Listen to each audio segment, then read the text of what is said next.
Halo, selamat pagi anak-anak ibu, apa kabar? Semoga kita dalam keadaan sehat ya nak. Nah, pada pagi hari ini bertemu kembali bersama ibu dalam pelajaran PPKN. Suatu hal yang paling menyenangkan karena pada pagi hari ini Tuhan berikan kita kesehatan dan kesempatan untuk tetap dapat mengikuti dan melaksanakan pembelajaran kita seperti biasa. Oleh sebab itu, marilah kita awali pembelajaran ini dengan berdoa sebagai ucapan syukur kita kepada Tuhan. Kita bersatu dalam doa. Tuhan Bapa yang baik, terima kasih Tuhan buat kasih Tuhan yang senantiasa berlimpah dalam hidup kami. Kami boleh merasakan nikmat anugerah, kesehatan, dan kesempatan sehingga Tuhan pada saat ini kami masih dapat melaksanakan rutinitas kami dan pembelajaran kami seperti biasa. Hadirlah dalam pembelajaran ini Tuhan dan berkati sehingga pembelajaran ini boleh berkenan dan boleh dimengerti oleh peserta didik kami. Terima kasih Tuhan, kami telah berdoa. Amin. Nah, anak-anak ibu, pada pelajaran kali ini kita akan mempelajari tentang keragaman di lingkungan sekitar. Adapun tujuan pembelajaran kita adalah yang pertama, siswa mampu mengidentifikasi keragaman di lingkungan sekitar dan sekolah. Yang kedua, siswa mengetahui manfaat kerjasama dalam keberagaman. Oke, nah ya, kita lanjut. Keragaman di lingkungan sekitar. Ya. Nah, manusia merupakan makhluk sosial yang saling berinteraksi. Ya. Nah, dalam berinteraksi terdapat hubungan timbal balik. Ya. Nah, kerja bakti merupakan salah satu contoh interaksi sosial. Kenapa nak? Karena di sini kita saling berinteraksi satu dengan yang lain, ya. Nah, misalnya si anak mengumpulkan rumput dan memasukkannya ke dalam keranjang atau plastik.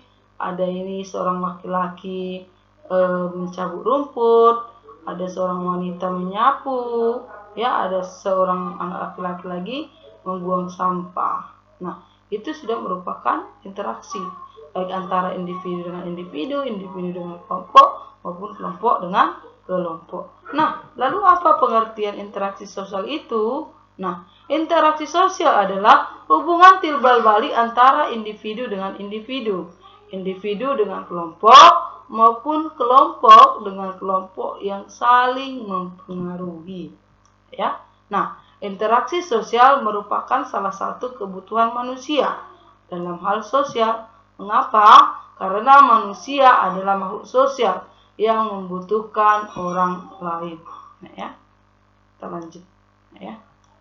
Nah, salah satu bentuk kerjasama dalam keberagaman adalah kerja kelompok. Nah, ya.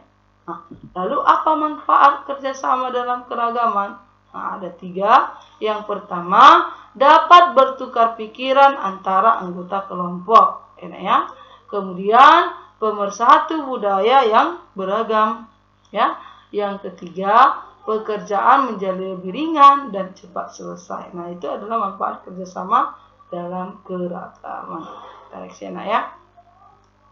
Kemudian keragaman dalam interaksi sosial. Ya. Nah, keragaman dapat kita jumpai dalam interaksi sosial. Ya. Nah, coba perhatikan gambar ini. Iya. Di sini ada anak-anak dari berbagai suku dengan pakaian adat masing-masing. Nah, misalnya, Dedi memiliki teman-teman dari beragam suku, budaya, dan agama. Nah, meskipun berbeda satu sama lain, kita atau kalian harus memiliki sikap toleransi kepada teman agar tercipta kerukunan dalam interaksi sosial sehari-hari. Nah, apa itu toleransi? Nah, yaitu sikap saling menghargai antara yang satu dengan yang lainnya. Ya. Contoh keragaman di sekolah, ya. Coba ada banyak keragaman yang kita temukan di sekolah enak ya. Yang umum, yang pertama aja, ya. Ada keragaman suku, ada suku Batak Toba, Batak aja ada berapa ya? Batak Toba, Batak Karo, Batak Simalungun, dan lain sebagainya. Ada suku Nias, ada suku Jawa, ada suku Melayu, ya, dan lain sebagainya. Kemudian keragaman budaya, ya. Ketiga, ada keragaman bahasa, keragaman agama, keragaman warna kulit, rambut, dan bentuk tubuh, ya, dan lain sebagainya, ya. Jadi kalau Ibu katakan, coba sebutkan contoh keragaman di sekolah kamu, ya, ya, suku, budaya, agama, bahasa, dan lain sebagainya. Dia enak, ya. Kita lanjut, paham ya, nak, ya. Nah, lalu bagaimana cara menghargai keragaman tadi? Ya, nah, cara menghargai keragaman yang pertama yaitu berteman dengan siapa saja tanpa pilih-pilih. Jadi kita tidak boleh berteman, ya, nak. Nah, biasanya ini yang pintar ini kan, aku tidak mau berteman atau sebangku dengan si B. Dia kurang bisa mengikuti pelajaran misalnya. Tidak boleh, nak, ya. Kemudian tidak mau berteman dia. Dia badannya kecil, saya besar, ya. Nah, dia kaya, saya kaya, dia miskin, dan lain sebagainya. Itu tidak boleh, nak, ya. Jadi berteman tanpa memandang status ekonomi dan lain sebagainya, ya. Nah, kemudian menghormati orang yang berbeda keyakinan, nah, ya. Kemudian senantiasa bertutur sopan dan berperilaku santun kepada orang lain. Yang keempat, ikut mengapresiasi akan keanekaragaman budaya di Indonesia. Nah, ya.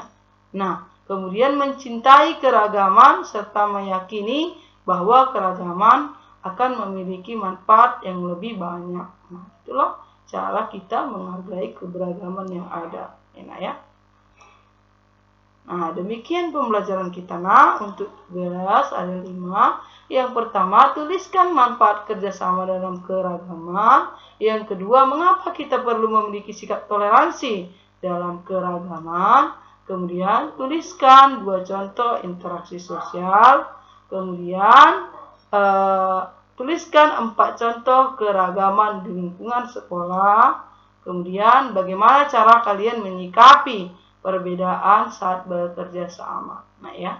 Nah, contoh interaksi sosial tadi udah ada, ya, kerja bakti, kerja kelompok, ya, dan lain sebagainya. Nah, jika ada pertanyaan, ya, nak, ya, dapat ditanyakan kepada Ibu melalui jaringan pribadi Ibu atau WhatsApp, telepon, dan ditanyakan dalam kolom komentar. Nah, demikian pertemuan kita hari ini. Sampai jumpa pada pembelajaran berikutnya. Jangan lupa tetap semangat belajar, dikerjakan tugasnya, nak, ya. Dan Ibu ucapkan terima kasih buat waktu dan perhatian anak-anak Ibu. Salam sehat buat kita semua.